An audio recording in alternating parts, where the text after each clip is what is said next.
बुद्धिमान होना कोई छोटी बात नहीं। बुद्धिमान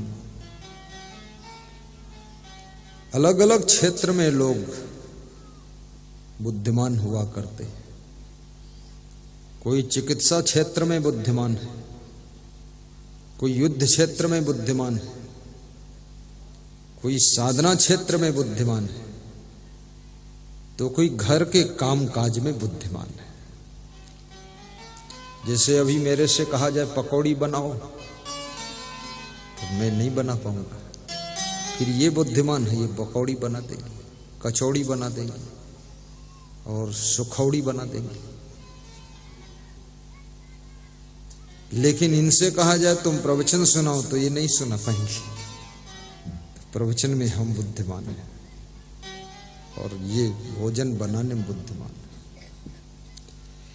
हर व्यक्ति किसी न किसी फील्ड में, किसी न किसी क्षेत्र में बुद्धिमान होता है।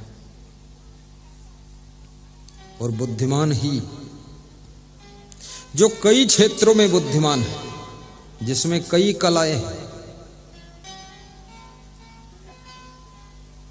कुछ लोग ऐसे होते हैं जिनका कमांड बहुत बड़ा होता है,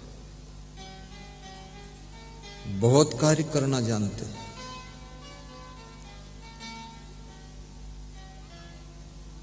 तो कबीर साहब कहते हैं,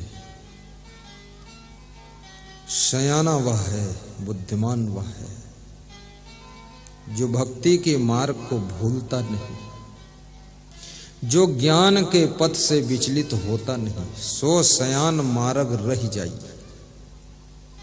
बुद्धिमान वो है जो सतमार्ग पर टिक जाता है, जो भक्ति के मार्ग को छोड़ता नहीं, जो कर्तव्य के पथ से विचलित होता नहीं, वो बुद्धिमान है। वह बुद्धिमान नहीं है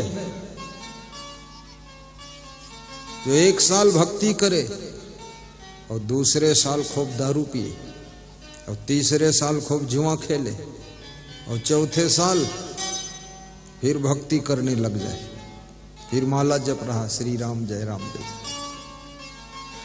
मुझे एक साधु मिला तो बोला कि मैं 3 बार साधु बन चुका हूं। बोले तीसरी बार बना हूं तो आपको मिला। तो हमने कहा 3 बार क्यों बनना पड़ा, मैं तो एक ही बार बना कंप्लीट।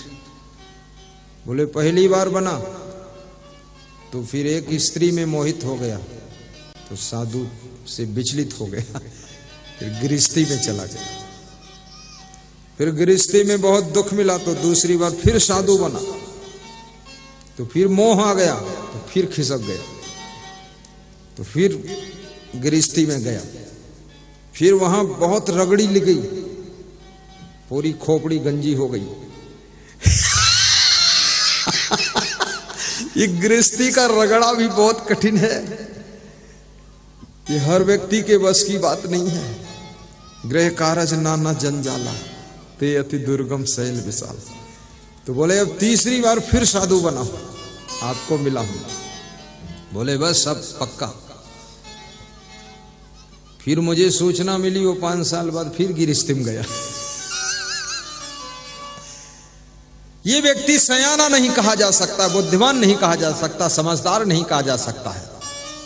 जिसका निश्चय अटल नहीं है, संकल्प पक्का नहीं है, प्रतिज्ञा दृढ़ नहीं है, वो व्यक्ति बुद्धिमान सयाना कैसे हो सकता है। भीष्म प्रतिज्ञा होनी चाहिए संत की, कोई काम करो दृढ़ संकल्प लेकर करना चाहिए और कभी डिगना नहीं चाहिए।